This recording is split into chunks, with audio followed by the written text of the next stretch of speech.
राष्ट्रीय महामार्गावर बोरगाव मंजू पोलीस ठाण्याच्या हद्दीत काटेपूर्णा बस थांब्यानजीक कार व मोटारसायकलच्या अपघातात पोलीस उपनिरीक्षक जागेवर ठार झाल्याची घटना दिनांक 27 जुलै रोजी दुपारच्या सुमारास घडली।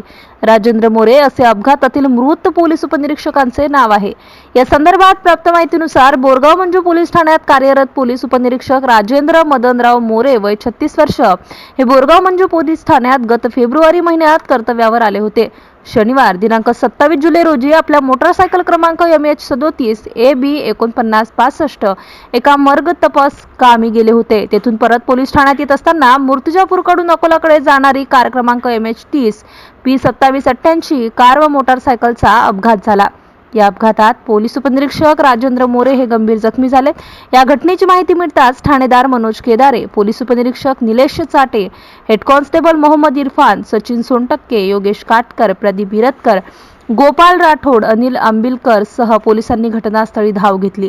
गंभीर जखमी झालेल्या पोलीस उपनिरीक्षक राजेंद्र मोरे यांना अकोला उपचारासाठी शासकीय रुग्णालयात दाखल केले असता तेथील डॉक्टरांनी त्यांना मृत घोषित केले।